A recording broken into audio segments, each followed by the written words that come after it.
Bonjour à tous et bienvenue dans le podcast Les uns les autres, un podcast pour mieux comprendre l'Église et persévérer dans les relations. Je m'appelle Quentin, je suis pasteur dans l'Est de la France à l'Action Biblique. Héricourt est accompagné de Sam.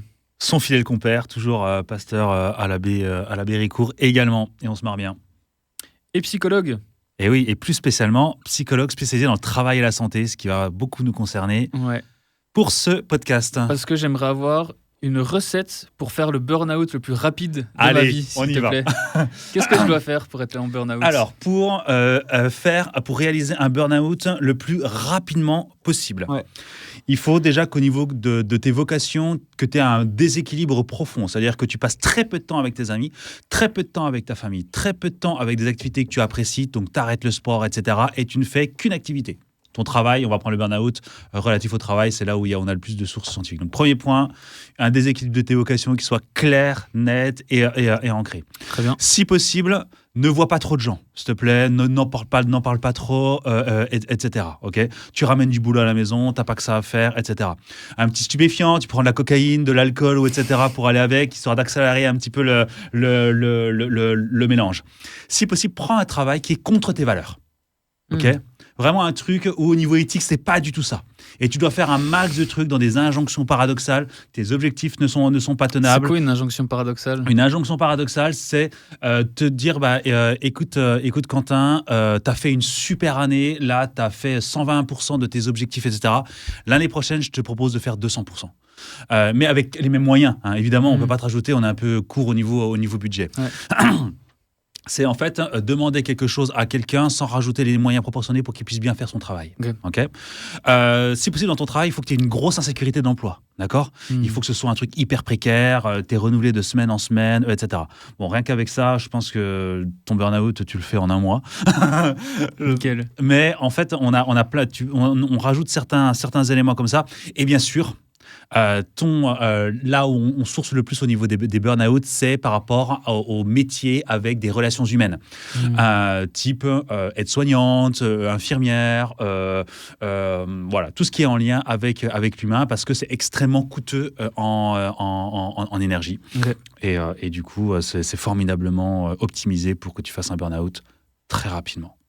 Nickel. Donc, là, on est allé super vite. C'était une question...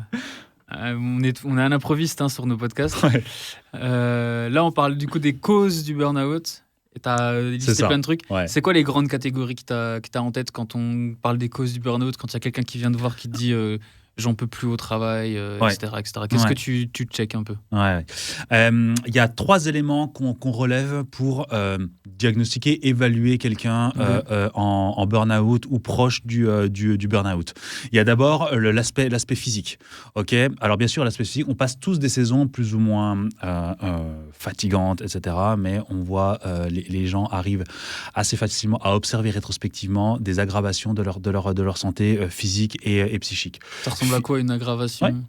Physique, problématique de sommeil, problématique cutanée, problématique de digestion, problématique de récupération, une fatigue persistante, etc. Au niveau psychique, problématique de concentration, de mémoire, d'irritabilité, etc. Et une progression, sans cesse. Et ce qui est difficile par rapport à ces signaux, c'est qu'au début, ils sont assez faibles. Tu vas aux toilettes pas ouf, t'as du mal à dormir pendant une semaine, tu réfléchis pas trop, tu dis ça va aller mieux, etc. Sauf qu'il faut être vraiment vigilant par rapport à ces éléments-là, parce que ce sont de très très bons indicateurs. Ouais.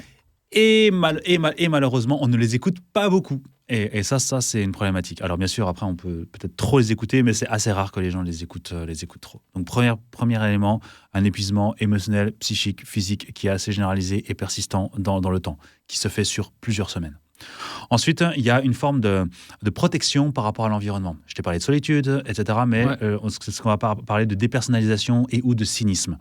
Parce que tu n'as pas le temps ou parce que tu n'as pas envie ? Tu n'as plus envie ? C'est une forme de protection parce que c'est coûteux pour le cerveau. Et je vais donner un exemple. Plutôt que de dire en EHPAD, je vais faire la toilette de Madame Robert en chambre 357, tu vas dire, je vais torcher le cul de la grosse de la 357. Je vais éviter de la nommer, etc. Je vais me protéger, je vais objectifier les les gens.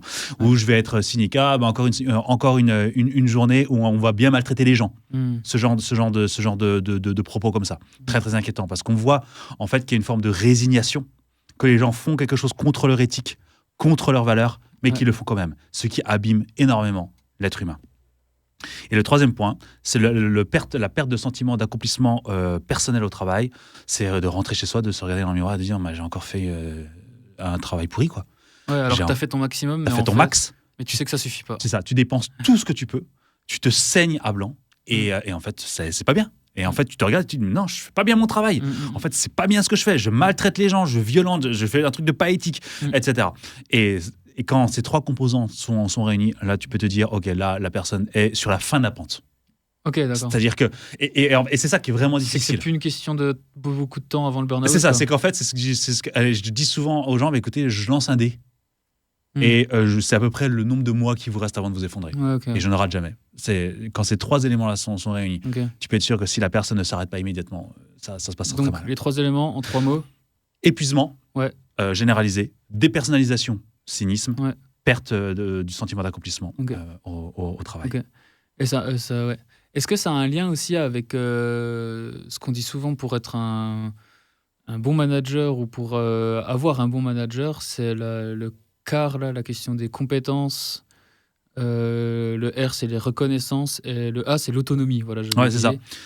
Alors oui, on pourrait en faire un podcast complet là-dessus. Alors c'est quand tu parles de autonomie, compétence, affiliation ou reconnaissance, c'est une théorie qui a remplacé. En fait, tout le monde connaît Maslow et on fera un podcast dessus. C'est un mythe. Donc on passe vite là-dessus. Ensuite, il y a eu les théories de la motivation. Ah bon, j'ai pas de besoin à combler. Fondamentaux, non, t'en as peu. Enfin, beaucoup moins que ce que Maslow disait. Et ensuite, il y a eu les théories de la motivation des années 90-2000 de D.C. Ryan, qui fait encore office d'autorité, parce que c'est un très très bon modèle sur les motivations qu'on appelle intrinsèques ou extrinsèques. Et à cela, en fait, on a rajouté comment est-ce qu'on peut maintenir une motivation saine au travail ou une motivation saine dans la vie d'une manière générale. Et là, il y a eu tout le développement des théories de ce qu'on appelle l'autodétermination.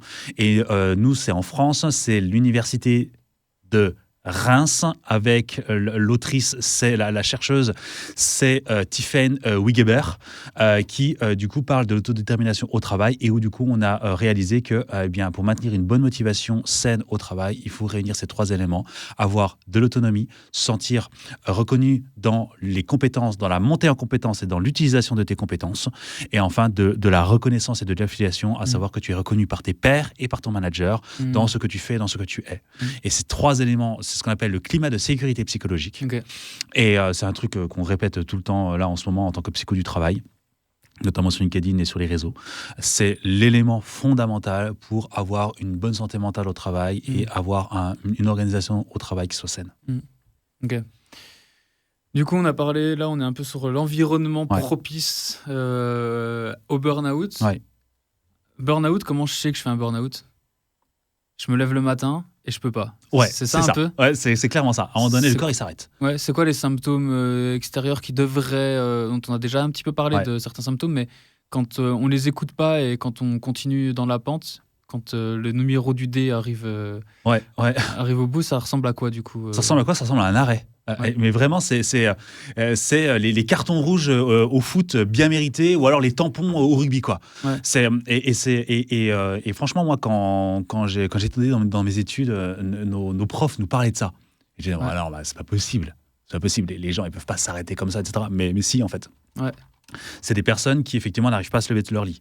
C'est des personnes qui se sentent pas bien en bagnole et qui s'arrêtent sur le bas-côté, qui n'arrivent plus à redémarrer, ils sont immobilisés. C'est des personnes, ils commencent à parler une fois, ils arrivent au travail et ils s'écroulent, ils s'effondrent en larmes. Ils font une crise d'anxiété majeure qui fait qu'ils n'arrivent pas à franchir le pas de la porte de leur bureau. C'est un truc massif, énorme. C'est le corps qui réagit. Et il y a une forme de mystère par rapport à ça. C'est pour ça que je dis je lance un dé, parce qu'en fait, on ne sait jamais trop quand est-ce que ça va arriver. Et c'est souvent brutal. Et le problème, et c'est ça aussi où on met en garde les personnes, c'est que lorsque le corps arrive à ce stade d'épuisement, on ne sait pas quand est-ce qu'il va redémarrer. Et lorsqu'il redémarre, il redémarre mal. Il redémarre difficilement, avec beaucoup de problématiques qu'on doit accompagner. Et du coup, c'est plutôt impressionnant, hein, il faut quand même bien l'admettre. Mais je pense aussi que le corps est bien fait et met à un moment donné un stop par rapport à toute l'énergie et le stress qui est accumulé. C'est souvent un trop-plein de stress chronique qui fait qu'à un moment donné, le corps s'arrête, quoi. Et pourquoi c'est à la mode le burn-out alors que ça l'était pas avant? Ouais, il y a deux phénomènes comme dans beaucoup de choses dans la psycho. Un, d'une manière générale, on a beaucoup plus de recherches par rapport à ça, parce qu'il ne faut pas oublier que la psychologie, c'est une gamine en termes de science. Je veux dire, là, on est arrivé là, il y a un siècle, il y a à peine plus d'un siècle, même si on parle de psychologie dans toute l'histoire de l'humanité, il n'empêche que les méthodes scientifiques telles qu'on essaye de les utiliser aujourd'hui, elles sont très, très récentes. Le burn-out est quelque chose de plutôt récent. Je pense que ça a toujours existé. Il y a aujourd'hui des modes de management et des structures et des organisations, une culture du travail qui aussi favorise le burn-out à bien des égards.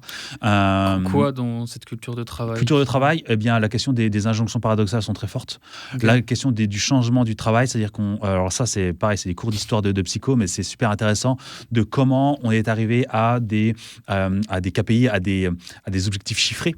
Et comment ces objectifs chiffrés dénaturent du coup la relation humaine, notamment dans les secteurs du soin et du médico-social. Comment en fait on remplace les gens par des numéros et comment en fait on est tarifé à l'acte et comment est-ce que du coup on déforme en fait des travails. On est formé pour quelque chose et en fait la contrainte structurelle fait qu'on est obligé de faire autrement et de faire moins bien. Alors que dans les années 70, on est dans des structures médico-sociales, on était beaucoup moins sur le chiffre, on avait beaucoup plus de temps, on parlait plus avec les gens, etc. Il y a aussi des changements culturels par rapport à l'individualisation, l'isolement des gens. Tant l'isolement dans leur vie privée que dans leur vie professionnelle. L'arrivée du lean management, où on essaie d'optimiser tous les déchets temporels, c'est une grave erreur. Et on l'a vu notamment dans des études qui ont été faites, nous en France, dans des problématiques à EDF, Orange, La Poste. Nous, c'est ce qu'on nous enseignait en école de commerce, le lean management. C'est ça qui rapporte. Mais en fait, c'est ça qui rapporte sur le court terme. Parce que lorsque tu commences à chiffrer du coup le coût de l'absentéisme, des arrêts maladie, des changements réguliers, de la non-fidélisation et donc de la perte de l'expertise de tes professionnels, tu réalises en fait que la prévention coûterait bien moins cher que le remplacement indéfini des gens que tu broies au fur et à mesure. Mais oui, carrément.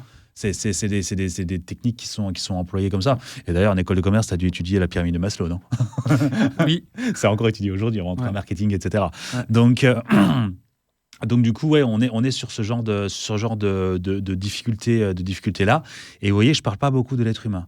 Parce qu'en fait, malgré ce que vous pouvez beaucoup voir sur les réseaux, il y a beaucoup plus de facteurs organisationnels qu'individuels dans la création d'un burn-out. Ne croyez pas que les gens qui ont un burn-out, c'est des gens qui sont plus fragiles ou qui manquent de volonté, etc. On va parler des éléments individuels. Et d'ailleurs, j'avais déjà fait un podcast avec Julien Pellabert, qui est un grand négociateur. Et du coup, on parlait effectivement des facteurs individuels. Mais premièrement, moi, en tant que psychologue du travail, je vais m'intéresser à l'organisation parce qu'en fait, c'est là où tout va se jouer. Ensuite, il y a des gens qui vont plus ou moins bien résister. Il y a des gens mais les premiers éléments qu'on va chercher, c'est au niveau de l'organisation, au niveau de la structure. Et d'ailleurs, si vous y réfléchissez bien, pour nous, en tant que chrétiens, les églises sont des environnements très, très propices pour déclencher des burn-out chez les pasteurs, chez les temps pleins, chez les salariés des églises. C'est quoi les mythes autour du burn-out ? Alors, j'en ai déjà abordé quelques-uns. Justement, c'est pour ça que... La question de la résistance individuelle, de dire qu'il y a des gens qui en font plus facilement que d'autres, non. Ça, c'est faux. Il n'y a aucune étude.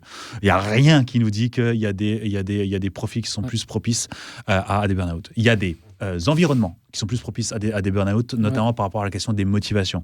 Plus on a des motivations qu'on appelle intrinsèques, donc liées à nos valeurs et à nos éthiques, plus il y a des probabilités que avec une organisation mauvaise, on puisse choper un burn-out, enfin en tout cas déclencher un burn-out et un épuisement par rapport à cela. La charge de travail aussi ? Alors non. Parce que alors ça, c'est ce qu'on appelle le job strain. C'est un des premiers trucs qu'on a étudié, c'est les 70 Karasek de mémoire.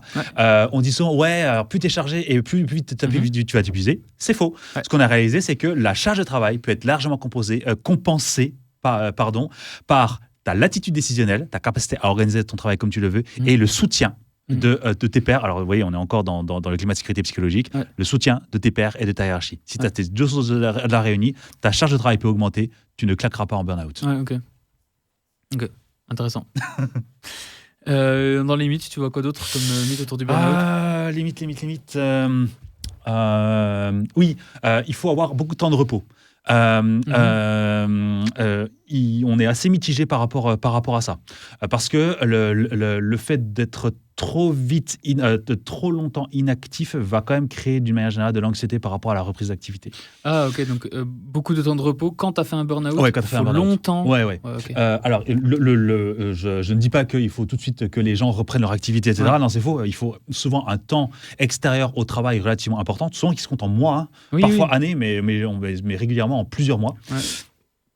Par contre, on remet très très vite les gens au niveau des activités, au niveau des activités physiques, au niveau des activités mentales, au niveau de l'accompagnement, de la thérapie pour pouvoir mentaliser ce qui s'est passé, etc.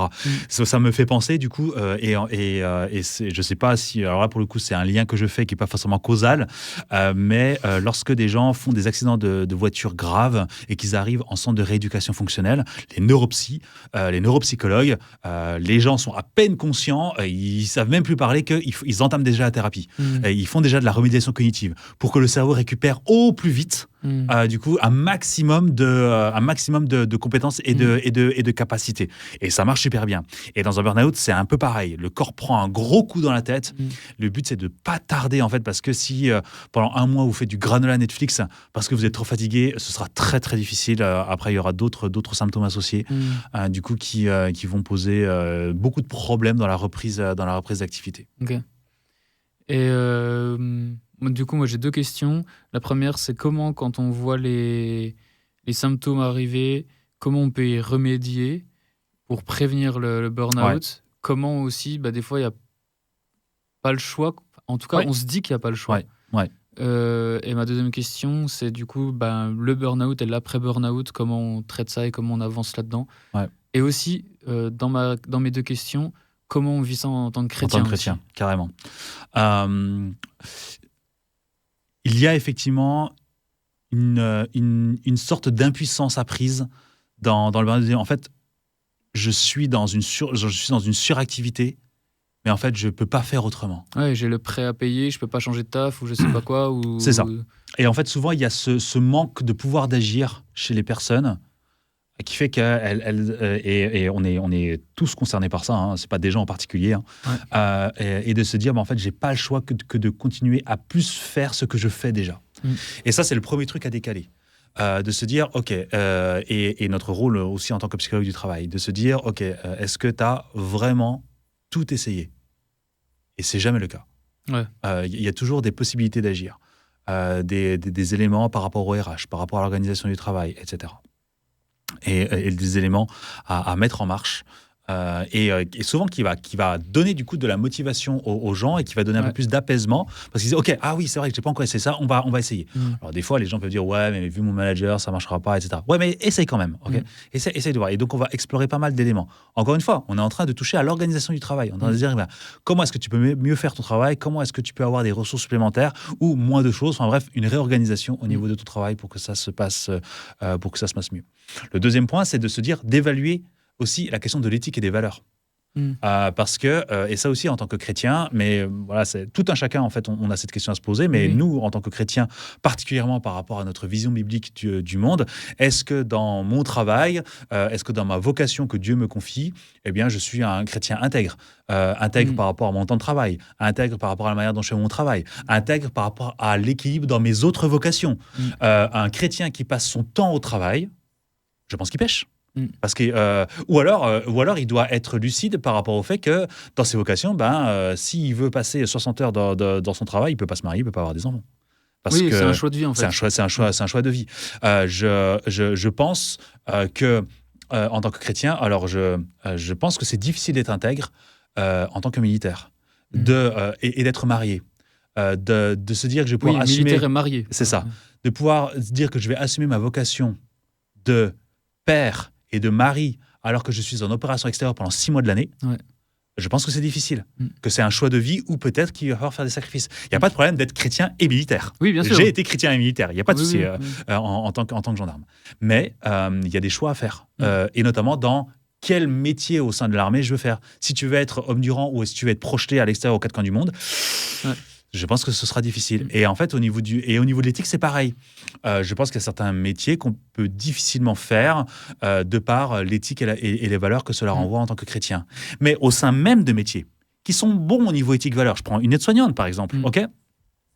Si on est dans une organisation qui nous contraint à faire des toilettes de 5 minutes, je donne pas cher de la peau de ces aides-soignantes avant qu'elles se sentent mal dans leur travail, avant qu'elles soient en souffrance au travail parce qu'elles n'ont pas été formées à bien traiter des personnes pendant une toilette en 5 minutes. Elles sont formées à faire des toilettes en 20-25 minutes. Et donc, si l'organisation contraint à faire en 5, c'est qu'il y a un problème au niveau de l'organisation. Et du coup, quels sont mes pouvoirs d'agir en tant qu'aide-soignante pour pouvoir changer ces éléments ? Et si jamais ces éléments ne changent pas, alors effectivement, c'est souvent du pouvoir d'agir que je conseille aux personnes. Là, vous avez ces éléments-là qui fait que les contraintes sont impondérables au sein de votre travail. En tant qu'aide-soignante, en plus, souvent les soignants ne manquent pas de travail pour changer de boulot ou changer de structure. Regardez un petit peu ailleurs, parce que là, visiblement, vous êtes en train de vous épuiser parce que l'organisation ne met pas à votre disposition les éléments nécessaires pour bien faire votre travail. Donc, malheureusement, si rien n'est plus possible de faire aujourd'hui. Autant en partir. Eh bien, regardez. Quand c'est possible, en tout cas. Ne mettez pas en danger vos finances. On parlait des émotions dans le dernier. Ne prenez pas de grandes décisions sous le coup de l'émotion, mais prenez le temps de réfléchir. Regardez les opportunités que vous avez ailleurs. Regardez les conditions de travail. Essayez de persévérer par rapport à la mise en lumière des problématiques que vous vivez aujourd'hui. Et au bout d'un certain temps, eh bien, du coup, si rien n'est fait, peut-être réfléchissez à partir. Ouais. Et dans la réaction, du coup, après le burn-out, dans un peu la reconstruction, on peut appeler ça comme ça derrière, ça va être quoi l'enjeu particulier en tant que chrétien ou même en général ? Alors, on commence toujours par la chronologie des faits. On remonte en arrière, jusqu'à... En fait, on est au plus loin où vous avez commencé à vous sentir mal dans votre travail, décrivez-moi un petit peu et on va remonter le fil. Et du coup, c'est là où c'est intéressant parce que c'est là où on va pouvoir poser les symptômes. C'est-à-dire, d'aussi loin que vous sonnez, quand est-ce que vous allez commencer à avoir de l'eczéma ? Quand est-ce que vous allez avoir des problèmes de sommeil, etc. Et en fait, les gens réalisent qu'en fait, ça fait longtemps. Mais sauf que en fait, on est tous aussi nuls par rapport à ça pour réfléchir. Et heureusement, on a cette rétrospective qui nous permet en fait de mieux comprendre en fait les signaux qu'on a longtemps ignorés. Et du coup, c'est vraiment de réfléchir en fait, c'est quoi les signaux d'alarme autour de moi et en moi auxquels je n'ai pas prêté attention, ou quelles sont les excuses et les croyances que je me suis construit pour me dire ça va passer, ça va aller mieux, c'est qu'une passade. C'est que passager. De toute façon, il faut bien le faire, etc. Donc ça, c'est pour un peu, du coup, comprendre et mentaliser ce qui s'est passé dans un but que ça ne se reproduise plus derrière. C'est comme toute expérience de vie humaine. Pour pouvoir mieux faire après, eh bien, il faut comprendre ce qui s'est passé pour ne pas faire la même chose après. C'est un mythe ou c'est vrai, du coup, qu'il y a une fragilité après par rapport à ça ? Par rapport au burn-out ? Quand on a fait un burn-out, on va être plus susceptible d'en refaire facilement que quelqu'un d'autre, ou pas ? T'as le droit de dire je sais pas. Mais... Alors, 1, je sais pas. Et 2, je ne suis pas sûr qu'il y ait d'études fiables qui ont été écrites là-dessus. D'accord. Il y a quelques personnes qui font plusieurs burn-out dans leur vie. Mais est-ce que c'est dû à l'individu qu'à leur métier ? Je veux dire, on prend aide-soignante, encore une fois. J'ai rien contre les aides-soignantes. Elles font un travail extraordinaire, mais c'est vrai que c'est une population plutôt vulnérable par rapport à ce genre de choses. En fait, tu n'as pas 36 000 environnements de travail. L'hôpital, maison de retraite, médico-social, etc. Donc du coup, peut-être que c'est pas dû à la personne, mais dû à l'environnement. Je pense que vous l'avez tous remarqué qu'en France, au niveau du soin, c'est pas ouf en ce moment. Et en ce moment, enfin pas que depuis en ce moment, depuis des décennies. Et ça ne va pas en s'arrangeant. Évidemment que les environnements, d'une manière générale, sont plutôt délétères par rapport à un climat de sécurité psychologique. Et donc l'environnement va plutôt favoriser des burn-out. Et donc on va moins s'intéresser à la personne que dire, mais en fait, tous les environnements où vous avez été, dans chacun, c'est pas étonnant. Après, il peut y avoir, effectivement, et c'est là où les accompagnements individuels des burn-out sont intéressants, c'est de se dire, c'est de travailler la question des croyances et des représentations. De se dire, en fait, dans votre travail, comment est-ce que vous construisez votre rôle ? Des petites phrases du type, si c'est pas moi qui le fais, ce sera mal fait. Ou alors, il n'y a personne qui le fera, etc. Peut-être que c'est l'occasion, du coup, de montrer au manager que, du coup, le travail n'est pas fait. Ouais. Parce que si tu passes ton temps à combler les manques, etc., et donc tu dépasses de ta fiche de poste, tu dépasses, etc., et du coup, tu manies des personnes, et pas toi premièrement, et du coup, tu vas avoir une charge de travail qui va augmenter, mais on n'a pas dit que c'était déterminant, mais en plus, tu vas commencer à t'isoler, créer de la rancune par rapport à ceux qui ne le font pas, créer de l'isolement par rapport à ton manager, et en fait, c'est plein d'éléments comme ça que tu vas construire, et où tu vas te tirer une balle dans le pied tout seul. Ça vient de l'organisation du travail, mais de se dire, OK, c'est quoi ma responsabilité réelle par rapport aux éléments que j'observe ? Et ça, c'est vraiment hyper important. Je ne sais plus quelle était ta question. Après la reconstruction, que là, du coup, tu étais dans la première étape de la reconstruction, c'est d'analyser ce qui s'est passé, de remonter le fil du temps. C'est ça. Voilà. Et ensuite, du coup, la question des représentations et des croyances, de se dire, si c'est pas moi qui le fais, personne ne le fera. Ou alors, au moins, si je le fais, c'est sûr que c'est bien fait, etc. Et en fait, c'est plein de croyances comme ça où, effectivement, ça demande des efforts parce que ce sont des croyances qu'on a entretenues pendant des années, qu'on a dès notre éducation ou notre culture environnante. En fait, la première étape de la reconstruction, elle passe par déconstruire ce qui s'est passé. Exactement. On déconstruit ce qui s'est passé, on déconstruit nos représentations, nos croyances, etc. Et pour justement anticiper l'avenir. Maintenant, il y a le retour au travail qui est dans quelques semaines ou dans, etc.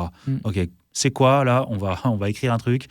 C'est quoi, là, les préconisations, les choses que vous devez faire, que vous ne devez pas faire, les choses sur lesquelles vous devez être clair, les choses sur lesquelles vous devez demander des informations, quelles sont les lignes claires que vous ne devez pas dépasser, etc.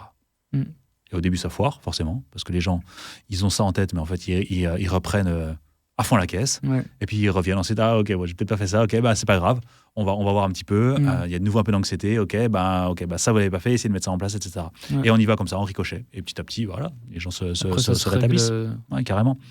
Et il y a quand même beaucoup de changements de métier, je veux dire, les environnements de travail aujourd'hui sont quand même assez durs. Certains diraient on n'est pas la mine, etc. Mais il y a d'autres éléments qui abîment fortement les gens au niveau du stress chronique. Et c'est vrai que c'est malheureusement le cas. Malheureusement, en tant que psycho du travail, on ne manque pas de travail et on n'en manquera pas jusqu'à la fin de notre vie. Et on a explosé un tout petit peu le temps, mais si on a 3 minutes, ce serait intéressant de voir. Moi, je trouve que ce serait intéressant de voir la question du burn-out pastoral. La question des pasteurs qui font des burn-out, c'est quoi pour toi, du coup, si on transpose ça, parce que peut-être que probablement dans le milieu chrétien, il y a aussi des pasteurs qui vont nous écouter, comment tu transposes ça ? C'est quoi les éléments chez les pasteurs, tu penses, qui pourraient faire des burn-out rapides ? Je pense que, cher pasteur, vous mettez une pression de ouf que Dieu ne vous demande pas. Ça, c'est le premier point, au niveau des représentations et des croyances. Genre, l'Église dépend de moi. L'Église dépend que de mon enseignement. Par exemple. Mon enseignement, s'il est bon, il procure forcément des résultats et des changements. Et en fait, bien sûr qu'on souhaite ça. Et que c'est bon de souhaiter ça. Et que ça peut faire ça. Heureusement. Heureusement. Et on s'en réjouit. Mais il y a parfois une culpabilité, il y a des émotions et des croyances par rapport à ça qui sont hyper délétères.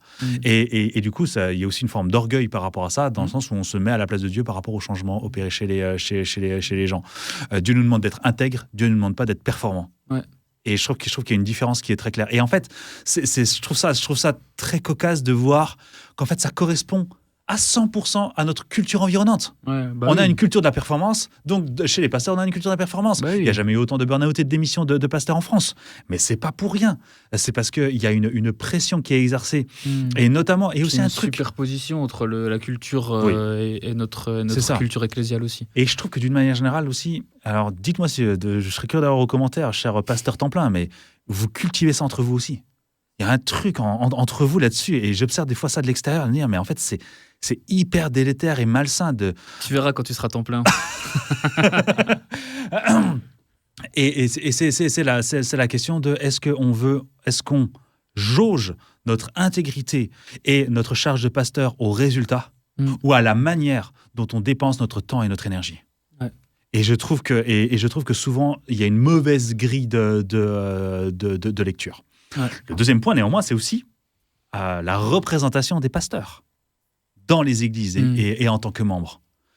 Et du coup, il y a aussi cette résistance à avoir, et ça, c'est un dialogue à avoir quand il y a des recrutements qui sont faits ou des pasteurs qui arrivent dans des églises, de résister aussi à la pression, parce que des fois, il y a des attentes de la part des membres qui ne sont pas justes non plus, qui sont irréalistes, qui sont injustes, et du coup, pareil, qui parfois arrange bien, ou en tout cas qui va déséquiper aussi le ministère de membres qu'on a déjà évoqué, et où ça va être le pasteur seul qui va le faire. Pasteur et ou ancien. Chef d'orchestre.